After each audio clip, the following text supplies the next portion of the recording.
So I'm in the same location as I ended in the last video. I'm going to try and make this a 10-minute video. And it's an unedited video, so a little stumble there, keep it in there. I'm going to be relatable to you. So in the previous video, we spoke about confidence and having a good voice and being able to sing, but not singing because anxiety, what people might think, you know, and not feeling confident to sing in front of people you don't know. How your friends encourage you and want to hear you sing. They have a connection to you and your singing. They think you're talented or whatever, and they're being genuine, not just sort of licking your backside. Oh, you're really good, you are. You're really good. Hey, am I really? Yeah, you're really, really good at singing. Bloody terrible. So that's the previous video. Go and check that out. But in this one, I'm going to expand a little bit. I want to talk about how I try to be in bands because I just feel more comfortable singing or doing music with other people. I want to do it with other people. That's why I like doing it. You know, if I can do it in person, great. If I can meet them and then they talk about music and then they go off and do their own thing and then come back and we share our musical ideas together. I've been doing that since, well, long before YouTube. That was a thing. You know, I'd go and look around for musicians and artists and people, you know, producers and so on. I'm like, oh wow, you're a producer. And it was like a rarity. Not rarity, but it was rare enough that it was special when you found somebody who did music and you either come bring them to your setup, into your studio, or you go into their studio. They're showing you how they're doing things. You show them how you're doing things. You have a little jam together. You have a little sing, a rap. You jam. So that's what I want. And as I get older, it's happening less and less. And switching to online things. When I went to YouTube to sort of look for producer-based content and music-related content, I didn't go on YouTube to look for, well, tutorials. You know, people say, oh yeah, well, you gotta go to BusyWorks Beats. And, well, first people who come out when you look at music production was BusyWorks Beats and Curtis King. You know, but I didn't go to these people looking for their tips on how to make music. I was already quite happy making what I was making. By 2007, I was quite confident in my abilities to make good music, right? And also write songs and do different things.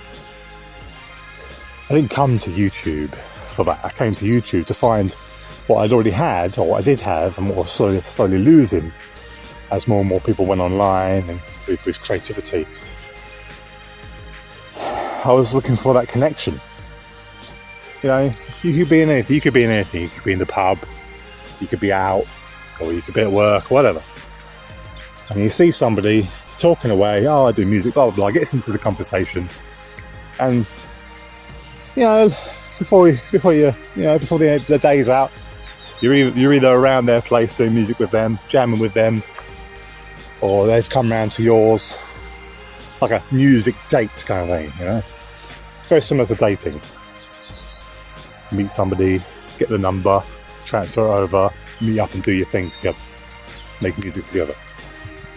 It's very similar to dating. Meet a girl, arrange to meet up, do your thing together. Steady. So yeah, music dates we'll call them. And I used to do it quite a lot. And in those sort of sessions, those jams, that is where bands come in, or groups come in, or where that starts to spark up.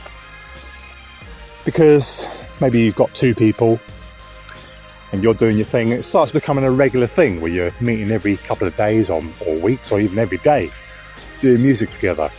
And that becomes your group, you know, your clique, your band, your group. If you're a rap group, it could be your crew, your rap crew. Or if you're a band, music band, you've got a guitar player, you've got a singer, you've got, you know, someone on keys or whatever. Bands. So there's been many times where I've almost been part of a group or a band, and I think that I would have done a lot better being part of a group or band, because, like I said in the previous video, having someone there, that's in the previous video, the people who encourage you to sing in that are not necessarily singers and stuff themselves, but they like you as a person, they've got a connection with you, you know, and you get that more so obviously with people who do music. Okay. So making a band or being part of a band also has its own challenges, and I can say now, approaching 40, that I have failed obviously to create any movement or any band or any following that anybody cares about or you can even research and look up. I'm still looking for that now, and I think a lot of producers, you know, they've come online, digital age, and you know, they're trying to grow online followings and stuff like this. Like I said in the previous video, they're trying to make a connection with the fan through a camera, so they, in their feelings, they feel that they're connected to you. They want to support you in your music, just like your friend here, who's not necessarily doing music herself. I keep just pointing over because in my mind I'm seeing a friend that used to encourage me singing. You know, as I said in the previous video, you know, the lack of having a band or a group that's, you know, made things happen. I started looking for people who weren't even into music, like this person who I keep pointing to. Hello. You know, I kept saying to them, so what, you be my groupie, jokingly, you know. You come with me to my studio and I'll make music. You can come up with some ideas and stuff. I'll find things for you to do to be part of a movement, part of what I do, yeah? Oh, what can I do? I don't sing, I don't make music. Yeah, you can do other things and other skills. PR, you know, sharing content, filming, many different things that someone who doesn't do music could do with somebody who does do music and be part of their thing. But then, obviously, a lot of time when I tried to do that, their own ego came in. It's like, oh, I want to dedicate and focus myself to this guy. Yeah, they're your friend, they encourage you while you're at work, or, you know, maybe they're walking with you out here and they'll say, oh, you go sing us a song, whatever. But are they willing to actually go out and be your promoter, like a fan would be? A lot of these fans who've never even met the real artist or producer or singer, but they made a connection through the camera, like I'm trying to do with you. And they want to share your videos, they want to support you, you know? And they want to meet you, see you live. But yeah, I wish, make a wish.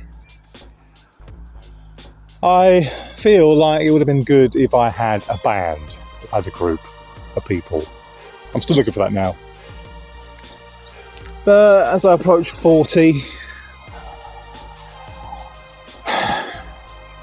let's put it this way, my uncle had a band in the 80s. And before he was, I think, 30, he'd already had his success and quit the band. Yeah, he did music afterwards, but, you know, a 40-year-old like me, being successful now with his own music, own songs, competing with all these other people who are younger and more skilled at being an artist. We'll talk about what it takes to be an artist maybe in the next video. For this video specifically, talk about bands, groups. Before I go, maybe I'll expand this in a different time, but one of the times I was with this group, hip-hop group. Now, believe it or not, I used to do a bit of freestyling, a bit of rapping and beatboxing, yeah? And also production. So I met these people. I'll expand in the future video, but they basically didn't want me part of their crew because I didn't smoke weed. You know, I didn't do the drugs with them, but that's a whole other topic altogether about drugs in the music industry or on a high or low level. But yeah, things to talk about in this video is about creating a band, how it didn't happen. What's your thoughts? Would you find it easier singing and doing music with people physically rather than this online stuff? And also, Do you feel confident, more confident to sing with people who are encouraging you and want to be part of what you do? Leave me in the comments down below, and I'll see you next time.